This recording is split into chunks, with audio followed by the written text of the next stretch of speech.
All right. Okay. Hey everyone, this is our YouTube redesign project. We're gonna start off and go ahead and introduce ourselves. I'm Gabriel De Brito. My name is Alec Rakita. I'm Carson Schmidt.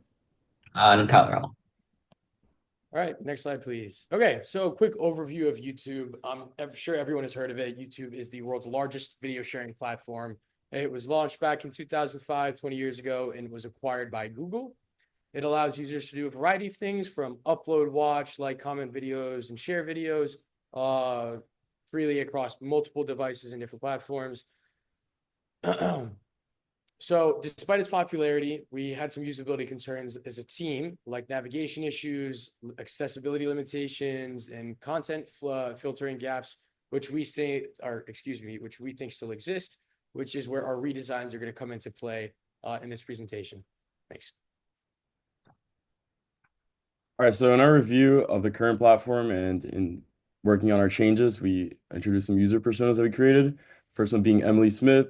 She represents the YouTuber who uses the platform to consume content as mostly a viewer. She's 24 years old, a college student. The second persona we introduced is David Cook. He represents the person that is creating content on the platform. He's 29 years old, male from Austin, Texas, and some of his pain points include the algorithm favoring already established creators and recommending their content more rather than his content. And the last persona that we created is Linda Robinson. She's a stay-at-home mom from Chicago, Illinois. She represents the mother who's concerned about her children using the platform. Some of her pain points include YouTube's algorithm not being perfect at censoring content and still showing some inappropriate content to underage children or younger children, and also misleading clickbait titles that could not represent what the content really is. And during our review, we conducted an evaluation of the existing platform for YouTube. We went through all the Nielsen's heuristics. One of the main ones that we focused on, though, was user control and freedom. Uh, since we noticed that the navigation on the platform is a little bit tricky and laggy, they don't have a good back button to return to the previous page, and you kind of have to use your browsers, which is not always completely effective. And these are some of the other heuristics we went through. Yeah. All right, thanks, Gabe. So for starters, the first change we decided to implement was a back button along with the drop down. This is our low fidelity. We used Balsamic to do it. And basically it was a 7-step walkthrough with information, basically step-by-step guides on the right, 1 through 7. So the back button we made was right over to the left of the video screen. You could see the mouse sort of navigate to it along with the scroll bar down at the bottom middle two pages. And you could scroll through different videos, previously watched videos, along with a back button. And this was basically separate from the in-house back button, which was in the Chrome browser. Next slide, please. So feedback. Current design reduces the window size too much. I don't know if you guys saw, but when clicking that back button to drop that scroll bar, it sort of took up a lot of the video. Also low fidelity is not interactive. Should be able to click through screens, sort of make it easier for users to see step by step what the steps are for navigating our changes. Next, please. Okay. So first high fidelity. The first high fidelity we had was just basic in Google Slides. I added a back button and my attempt at a drop down. Next slide. So some feedback we got was that users would love this if YouTube is sort of maximized in a big screen, so you don't have access to Google Chrome's in-house like back button browser. So with the back button that's on YouTube's physical screen, it's easy to navigate. We also got feedback, good idea, but hard to imagine since this was a first high fidelity iteration. A little difficult to see, as you can see there, the spacing wasn't properly done. Thank you. Next slide. So this was our second high fidelity and our last high fidelity. So we're going to go ahead and start off on the bottom right. So in the bottom right screen, if you look up at the top left corner of that, there is a back button along with a drop down. It fits in with YouTube's existing design, their colorway, etc. And then moving over to the left side of the screen, that back or that drop down drops previous videos. It has a little explanation, press to go back in your previously 3 watched videos. Next slide, please. So feedback we got, the back button drop down is showing only 3 videos is much more viable. Pain point there, I completely agree, but a pain point sort of next steps is maybe implement a scroll bar. But we in our user interviews, we couldn't find anyone that really wants to go past 3 videos or more. Also, I like how expanded screen mode, there is still a functional back button instead of me having to minimize from the expanded mode in order to use Google Chrome's back button, just making it a little bit more easy for the user and more interactive. Next slide. So just some gestalt design principles. I'll just read one off here. So figure ground, the back button and drop down options stand out clearly against the settings. When pressed, they perform their intended action. They also fit in with YouTube's in-house design pretty well. Next. So when it comes to Nielsen heuristics, same sort of thing here. Visibility of system status, just as I mentioned before, immediate feedback with the drop down and the back button. Consistency and standards, right? Very important. It fits in with YouTube's existing design, so it wouldn't really confuse users too much on that end as well. Next slide. All right, so moving on to the colorblind filter change that we implemented. This is our first low fidelity design. I'll kind of walk through it. Basically, it's the users looking up a search query, being Champions League highlights in this example, looking for some soccer highlights. They navigate to the video and then they click in the settings button on the bottom right, where all the YouTube settings already are located usually.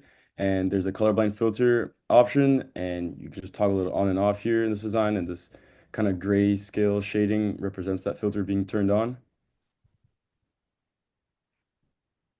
And some of the feedback that we got based on this design, mostly positive feedback, saying it's a nice accessibility touch since YouTube doesn't have one built into the platform yet.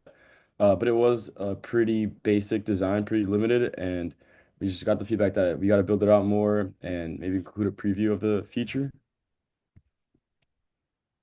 And so we implemented some of this feedback into our set or the first high fidelity design. Here we could see you can actually see the YouTube platform, and we incorporated a colorblind filter toggle on and off, um, integrated to where the settings usually are. And some of the feedback that we got, again, positive feedback saying that it looks responsive and it's useful. But one thing that we did hear from a lot of users is that there are multiple types of color blindness. So introducing a different settings for each type could be a useful feature. And so this is our second and last high fidelity prototype that we have for the colorblind filter, incorporating the feedback that we got from the users. We introduced 3 different colorblind settings, deuteranopia, protanopia, and tritanopia. And obviously the colorblind filter could also be turned off. And this was also in the settings section where all the other video settings were. So yeah, some just all design principles that we took into consideration while designing this. I'll focus on one being the similarity. It integrates really well to YouTube's already standardized styling, being whether it was like the initial toggle on and off with the bolded red or the gray, or even the drop down setting that we have now in our most recent prototype, which is similar to how they have the captions. So you click on it and it'll be, instead of different languages, you have different colorblind filters. And in terms of Nielsen heuristics, once again, we just focused on really sticking to YouTube's existing design conventions and ensuring that everything that we implemented from the first prototype to the final finished one, we ensure that it aligned with YouTube's design. Okay, so now the third redesign was for the parental controls, and this is the initial low fidelity prototype. So right off the back, you can see we're on the YouTube homepage, and then you're going to go click up there where the profile icon is. Then you can kind of see this parental controls in the pop-up. Finally, you click on the parental controls, and then you kind of see this little box we made, this bigger pop-up where you can kind of click on allowed age ranges, activate restricted mode, add an educational mode, and then finally actually enter a parental PIN. And then once that executes, you can kind of see how we have now G-rated educational videos, that type of thing that is kid friendly. So next slide. So some of the feedback we got on this is that age range should be turned into a sliding bar rather than having those boxes that you could check for general age categories. This logically makes sense. The pin entered should be hidden to ensure security. That also logically makes sense. And additionally, taking out restricted mode because that is already an existing YouTube feature. And basically, with our redesign, we are building on top of that and making an even better parental control feature within YouTube. So now we have the first parental controls off page. This is the first high fidelity prototype. So as you can kind of see when it says off page, this is what the pop-up's going to look like when the parental controls are actually off. You can see on the right in the profile, first pop off, there's a little parental controls icon and it says off. And then in red, it's also off. And then you kind of now we have this age range slider where it goes infant, young teen, old teen. There's also the educational mode, which prioritizes educational content. And then finally, now the parental controls is actually hidden. Next slide. So now this is what happens when you actually enter the pin in and hit enter. You can kind of see now the parental controls pops up in green saying on. On the right, it also says on, and everything else is pretty similar. So next slide. So some of the feedback that we got from this is that the slider should be changed to actual numbers instead of child, young teen, old teen, etc. This makes sense. And then one of the things that people were having trouble with when they were interacting with our prototypes is it wasn't exactly clear what the interaction should be after they typed in the pin. They didn't know they should hit enter. They were trying to like click the pin again. So adding another feature that says press enter for the off page, and then the on page feedback next. Um, Also, like there should be some sort of shield icon that is added onto the YouTube homepage, signifying that the parental controls are on. This way, you know, if a parent's looking at their kid's television show or YouTube, whatever the kid's watching, they should be able to tell right away whether their parental controls are on. Once again, the sliding bar should be changed to the ages. And then one other piece of feedback we got is that the lower bound of the age range should also change color to match the upper bound. Next slide. So now you can kind of see these changes we made. In the age range, the 0 to 9, the lower bound and upper bound are now highlighted essentially. You can also see the press enter when you type in the parental controls. So those are the two main changes on this page. Next. And then here's the next on page. Second high fidelity. You can also see the age range has changed now.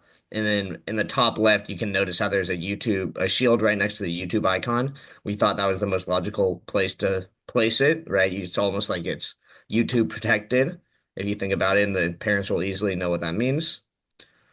Okay. Next. So some of the just all design principles, as everyone's been saying, a lot of our focus was using the same designs as YouTube and the same color schemes and the same font, all that type of deal. So kind of focused on doing that. We tried to put things in their logical places as well. So like putting the parental controls in the profile settings where, you know, a parent would think to go, and then just setting things in such a way that it's easy to the parents to be able to interact with. Next. And then finally the Nielsen heretics. The shield icon switches on and off. So kind of one of the things we focus on with this on and off is like giving color changes so that a parent can know, okay, they're interacting with the page correctly. Basically, and additionally, like where we place certain settings such as the age slider, educational mode, those types of things, they're not trying to dig through a bunch of different clicks to add different settings. They're all in what kind of one place for the user. So those are some of the main things we focused on with the Nielsen heretics. Next.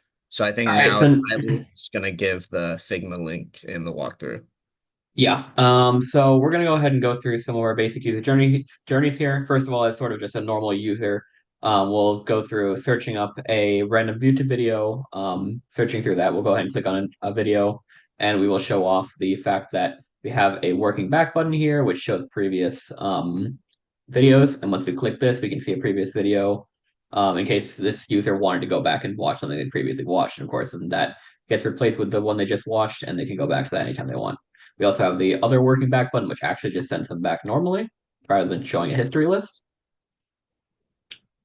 In addition, for another user journey for that of somebody who might be colorblind, we have the settings icon here, which they can click, which pulls up a list with a colorblind filter that has 3 different types of colorblind filters, and we have mock-ups here for what that might look like for deuteranopia, protanopia, and tritanopia. And then finally, if we go back to the main page of YouTube, we can go ahead and go through a user journey of a possible parent who's setting up parental controls for the child. Once we click on the profile icon, we can go ahead and see parental controls is now an option here. Once we click that, we can select or unselect educational mode, as well as enter a PIN. If we go ahead and click that and then press enter, then that brings us to a new page on YouTube with parental controls enabled. We, of course, have the age range here, so it's from 0 to 9. And we can see that once we add enable parental controls, we have a shield icon in the top left that shows clearly that parental controls are enabled. And of course, on the back end, this would also change the algorithm being used. So yeah, I think that's about it for our live demo and presentation. Awesome. Thanks for watching.